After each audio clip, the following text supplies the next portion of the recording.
بسم اللہ الرحمن الرحیم وبہ نستعین اما بعد۔ محترم ناظرین، آج آپ حضرات کے سامنے فضائل و مناقب پیش کیے جا رہے ہیں معروف و مشہور صحابی حضرت جریر بن عبداللہ بجلی رضی اللہ تعالی عنہ کے۔ آپ کا نام جریر ہے، علاقہ نجد کے قبیلہ انمار سے آپ کا تعلق ہے۔ والد کا نام عبداللہ، والدہ کا نام بجیلہ، اور اسی کی طرف نسبت کرتے ہوئے آپ بجلی کہلائے جاتے ہیں۔ سن 10 ہجری میں خدمت نبوی میں حاضر ہو کر مشرف باسلام ہوئے ہیں۔ حضرت جریر بن عبداللہ رضی اللہ تعالیٰ عنہ اگرچہ بہت تاخیر سے اسلام لائے، لیکن آپ کا شمار آیان صحابہ میں ہوتا ہے۔ آپ اپنی قوم کے سردار تھے۔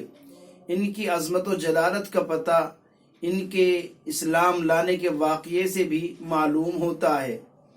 مدینہ طیبہ حاضر ہونے سے پہلے ہی اللہ کے رسول صلی اللہ تعالی علیہ وسلم نے ان کی آمد کی اطلاع دے دی تھی۔ جب آپ تشریف لائے، اللہ کے رسول صلی اللہ تعالی علیہ وسلم مسجد نبوی میں خطبہ دے رہے تھے۔ مسجد نبوی بالکل بھری ہوئی تھی، بیٹھنے کی جگہ تک میسر نہیں تھی۔ چنانچہ جریر بن عبداللہ رضی اللہ تعالیٰ عنہ کو بھی جگہ نہ ملی، تو اللہ کے رسول صلی اللہ تعالی علیہ وسلم جو مبارک چادر زیب تن فرمائے ہوئے تھے، پیارے آقا صلی اللہ تعالی علیہ وسلم نے اس چادر کو جریر بن عبداللہ بجلی رضی اللہ تعالیٰ عنہ کے لیے بچھا دیا۔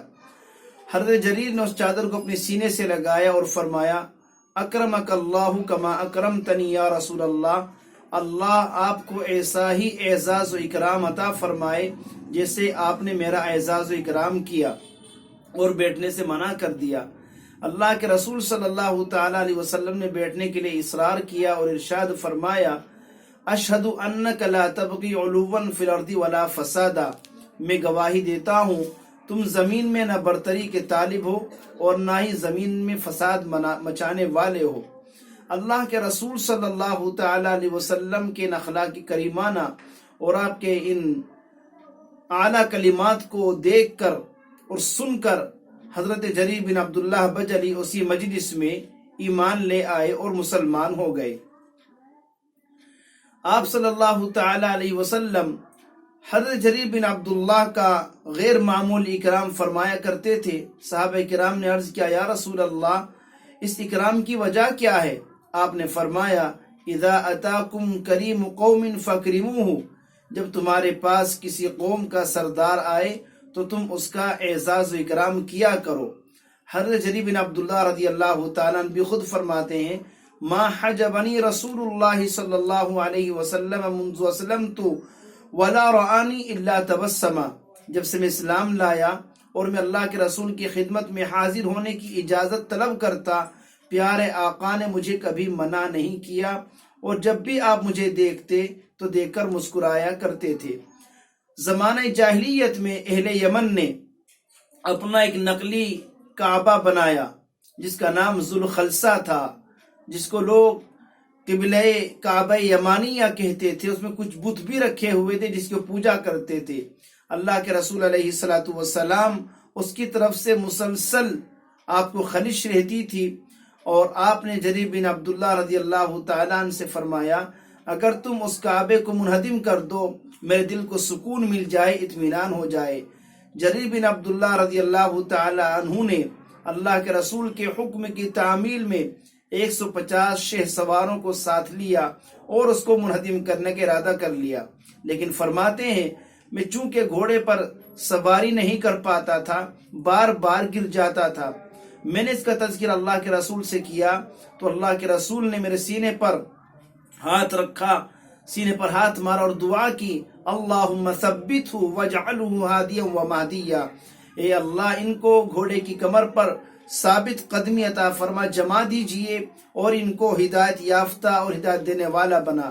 فرماتے ہیں اس دعا کا اثر تھا، پھر میں ایسا شہ سوار ہو گیا کہ پھر کبھی بھی گھوڑے سے نہ گرا، اور میں نے میرے ساتھیوں نے اس نقلی کعبے کو منہدم کر دیا اور اس میں آگ لگا کر اس کو خاک کر دیا۔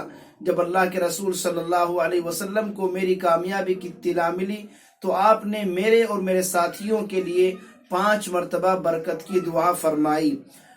حضرت جریر بن عبداللہ بجلی رضی اللہ تعالیٰ عنہ حجۃ الوداع کے موقع پر بھی آپ صلی اللہ علیہ وسلم کے ساتھ رہے، اور آپ نے ان سے فرمایا تھا خطبے کے وقت کہ لوگوں کو خاموش کر دو۔ عمر فاروق ابن خطاب رضی اللہ تعالیٰ عنہ نے اپنے زمانہ خلافت میں ان کو عراق کی جنگوں میں شرکت کے لیے بھیجا ہے۔ فتح قادسیہ میں بھی ان کو بڑا دخل تھا۔ ان جنگوں سے فارغ ہو کر وہ کوفے ہی میں قیام پذیر ہو گئے تھے اور وہیں پر ان کی وفات ہوئی ہے۔ حضرت جریر بن عبداللہ رضی اللہ تعالیٰ عنہ اہل مدینہ اور بالخصوص انصار صحابہ سے بہت محبت کیا کرتے تھے۔ حضرت انس فرماتے ہیں میں ایک سفر میں حضرت جریر بن عبداللہ بجلی کے ساتھ تھا اور وہ میرے منع کرنے پر بھی میری پورے راستے خدمت کرتے رہے اور فرمانے لگے میں نے حضرات انصار صحابہ کا جو طرز عمل اللہ کے رسول کے ساتھ دیکھا ہے، اس کے بعد میں نے قسم کھا لی ہے جب بھی مجھے کسی انصاری صحابی کی صحبت کا موقع نصیب ہوگا اس کی خدمت ضرور کروں گا۔ باطنی کمالات کے ساتھ ساتھ اللہ نے آپ کو ظاہری حسن و جمال سے بھی نوازا تھا، انتہائی حسین و جمیل تھے۔ عمر فاروق ابن خطاب نے ان کے بارے میں فرمایا تھا یوسف ہذہ الامہ، یعنی حضرت جریر بن عبداللہ رضی اللہ تعالیٰ اس امت میں حضرت یوسف علیہ السلام کی طرح حسین و جمیل ہیں۔ یہ ہے مختصر سے فضائل حضرت جریر بن عبداللہ بجلی رضی اللہ تعالی عنہ کے۔